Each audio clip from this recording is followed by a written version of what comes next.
বোন মারা গেছেন, তার ব্যাংক হিসাব থেকে টাকা তুলতে চান একমাত্র উত্তরাধিকার ভাই, কিন্তু ব্যাংক চাই মৃত্যুর সনদ, তা না হলে টাকা দিতে নারাজ ব্যাংক।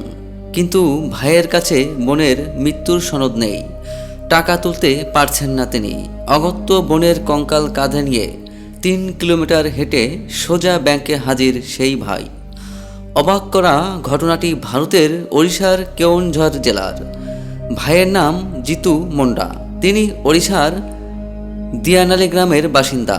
তার বোন কাকরা মুন্ডার নামে ওড়িশা গ্রামীণ ব্যাংকের মাল্ডিপাশি শাখায় একটি সঞ্চয়ী হিসাব ছিল। মাস দুয়েক আগে কাকরা মুন্ডা মারা গেছেন। তার স্বামী ও একমাত্র সন্তান আগেই মারা যাওয়ায় জিতুই একমাত্র জীবিত নিকটাত্মীয়। মৃত বোনের ব্যাংক হিসাব থেকে 19,300 রুপি তুলতে চাইছিলেন ভাই জিতু। সেজন্য ব্যাংকের ওই শাখায় যান তিনি, কিন্তু টাকা তুলতে পারেননি। ব্যাংকের ম্যানেজার সাফ জানিয়ে দেন, টাকা তুলতে হলে হয় হিসাবধারীকে উপস্থিত হতে হবে, নয়তো বৈধ উত্তরাধিকার সনদ দেখাতে হবে, থাকতে হবে বোনের মৃত্যু সনদ। প্রাতিষ্ঠানিক শিক্ষাহীন ও ক্ষুদ্র নৃগোষ্ঠীর জিতুর কাছে বোনের মৃত্যুর সনদ কিংবা উত্তরাধিকার সংক্রান্ত নথি নেই, তাই টাকাও তুলতে পারেননি। ব্যাংকের জটিল নিয়মকানুন বুঝতে না পেরে তিনি অসহায়ভাবে ফিরে আসেন।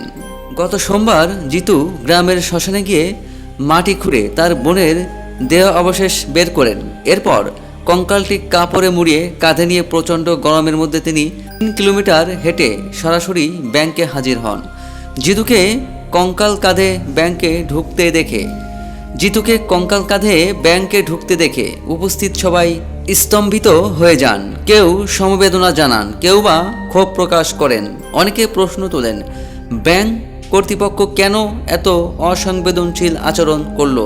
গরিবের নিজের টাকা পাওয়াটা কি এতটাই কঠিন? স্থানীয় লোকজন ক্ষোভ জানিয়ে বলেন, ব্যাংক চাইলে সরপঞ্চের গ্রাম প্রধান মাধ্যমে এর সত্যতা যাচাই করতে পারত, কিন্তু তারা নথিকে বড় করে দেখেছে। খবর পেয়ে পুলিশ ঘটনাস্থলে পৌঁছে জিতুকে শান্ত করে। পুলিশ জানায়, মানবিক দিক বিবেচনা করে দ্রুত এ সমস্যার সমাধান করা হবে। এ বিষয়ে ব্যাংক কর্তৃপক্ষের কাছে জবাব চাওয়া হয়েছে।